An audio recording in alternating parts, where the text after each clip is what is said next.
Alright everybody, time to talk about something a little more important than that first video, although the video itself was important in the greater context of the world.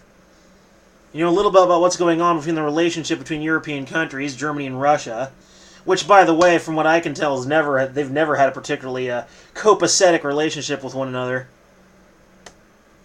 Come to think of it, I don't think there's any two European countries I can think of whose relationship was truly copacetic.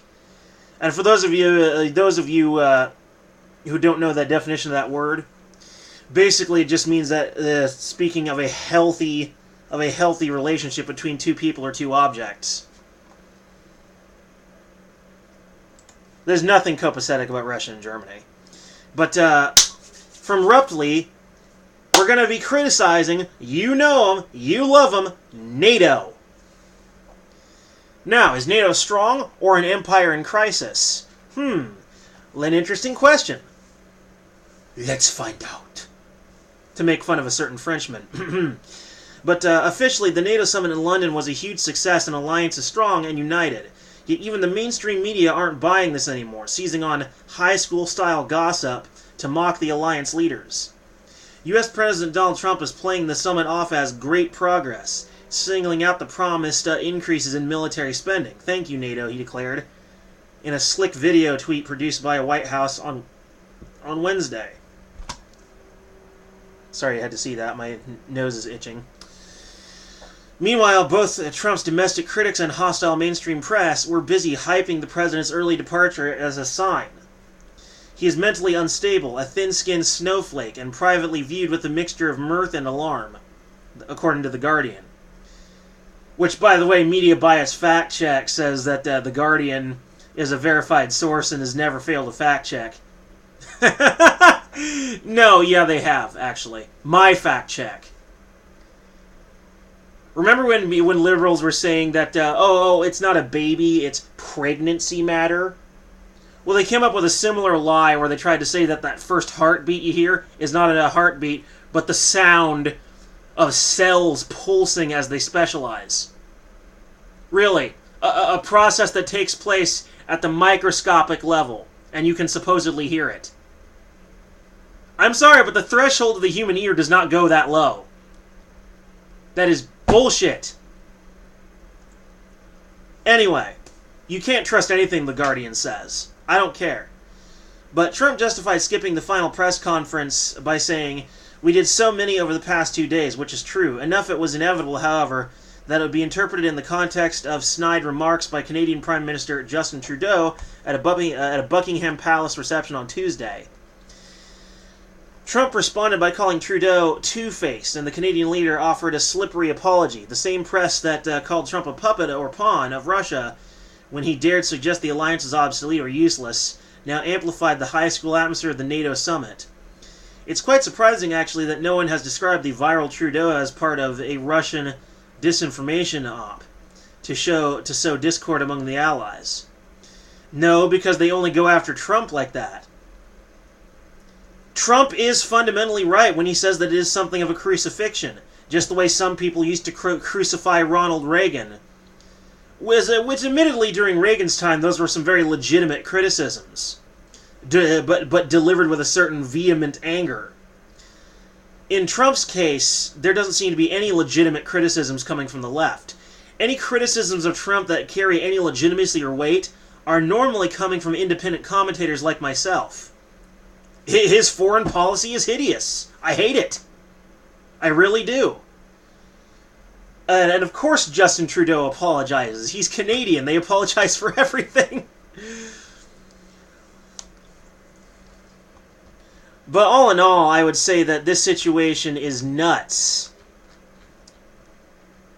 There does indeed appear to be a sort of teenagery drama going on with NATO and the allied nations altogether. Politics is degenerating into this sort of reality TV drama that, quite frankly, makes me want to blow chunks. But somewhere lost in all the drama is the fact that no one at the London summit has managed to articulate the purpose of NATO. 70 years after it was founded to keep the Russians out, the Americans in, and the Germans down. In the words of the alliance's first Secretary General, there was no soul-searching at the summit, only bravado about the alliance's strength, unity, and inevitable expansion to Africa and China. Purely in self-defense, of course, against those pesky foreigners who dared to resist being dominated by democracy. Quote, democracy. It fell upon the hapless French President Emmanuel Macron to bring up the dysfunctional character of NATO and point the fingers at Turkey and the U.S. as the culprits. All that did was get him in a scolding by Germany's Angela Merkel, and even from Trump, with zero allies coming to his defense, some solidarity. The uncomfortable truth about NATO is that it has had no legitimate purpose since the Cold War ended in 1989, aside from being a tax dollar dump. The alliance has been seeking for a raison d'etre ever since trying to replace the UN in the Balkans, bringing democracy to Libya, or feeding blood and treasure into a bottomless pit of despair.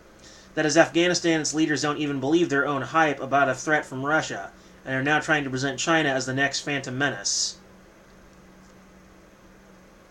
Ba-ba,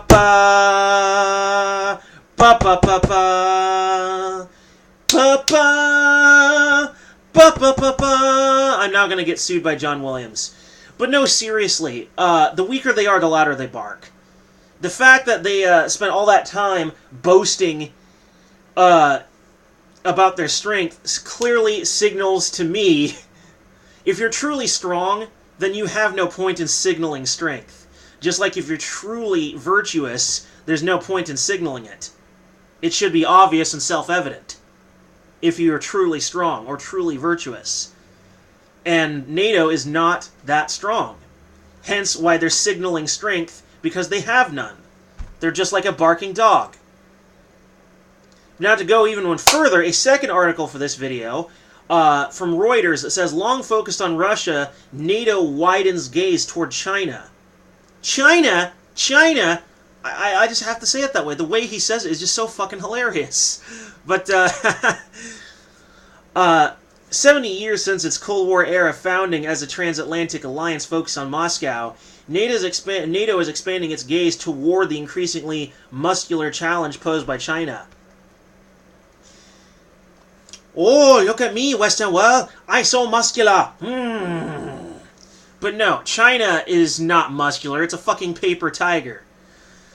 But going forward, it is unclear even to the diplomats within the 29-member military alliance whether NATO is up to the task, especially at a time of intense internal divisions and acrimony. That's a great word. That were on full display heading into this week's summit.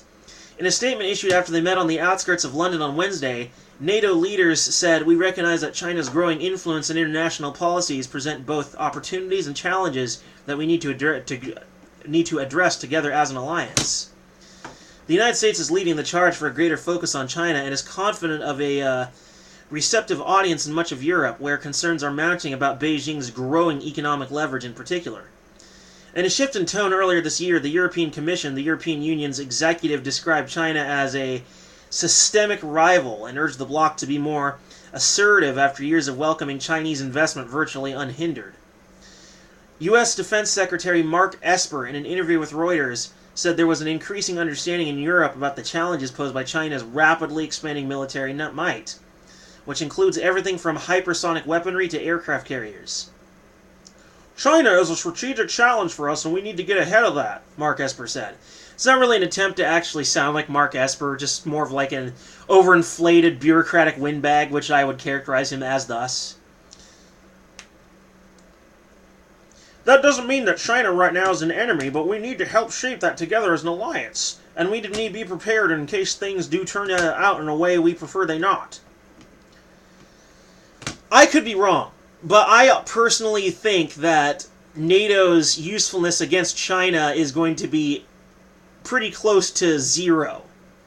They're really not going to do much. They're going to be more useless than the European Onion. And that's pretty damn useless. I could be wrong, though. This is, of course, assuming that China even poses any kind of real military threat. I don't think it does. Oh, sure, maybe they have a standing army twice the size of your average nation, but there's other things to consider, like radar technology, armored vehicles, armor-penetrating weaponry.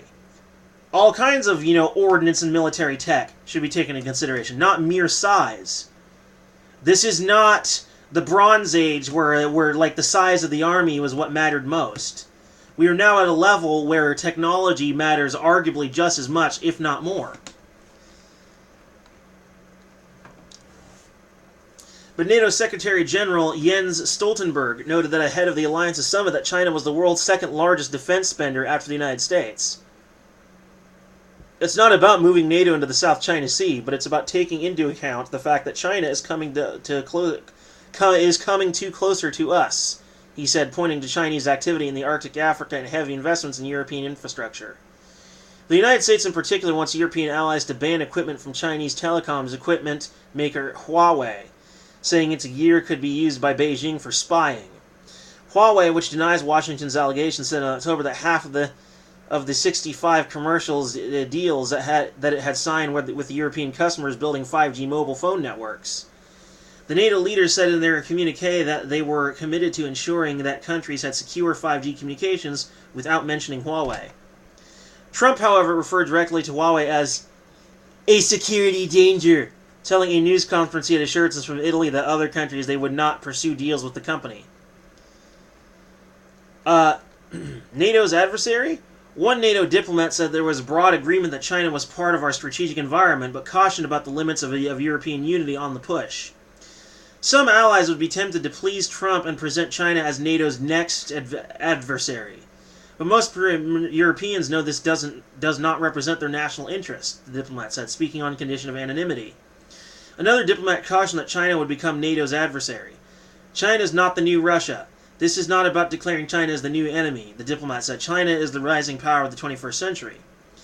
Derek Chollet, a former senior Pentagon official during the Obama administration, said European officials increasingly share the U.S. view of China as a strategic challenge, but questioned the extent to which Beijing would become a NATO focus. No question there is an opportunity, said Chollet, who is now at the German Marshall Fund with the think tank. It is unlikely, however, to ever be a core NATO task. Part of the China plan at NATO is based around even baseline requirements on which NATO allies must access the risks. These include the risks of consequence of China ownership of communications, and NATO plans to restore communications in case of disruption. It also includes ensuring NATO has ownership of strategic weapons and infrastructure, and which NATO maritime posture should be vis-a-vis China. Communications disruption can only mean one thing: invasion. To quote a certain questionable Star Wars movie, no, they're not going to be able to turn China into the next Russia. Although maybe if the Ukraine thing doesn't pan out, the liberals wanting to try and impeach Trump are probably going to move on to China next. I wouldn't be surprised. They'll just move on to one thing after another, proving their cognitive dissonance. They can't possibly accept that his election to office might have been legitimate. But honestly, folks, do you think Trump might be a little crazy for trying to turn China into this big scary thing? Is it just as ridiculous as people always turning Russia into a boogeyman? I kind of think it is. May not be fully translatable across the board, but I think it's probably just as ridiculous, if not more. This was kind of a long one, but anyway, peace.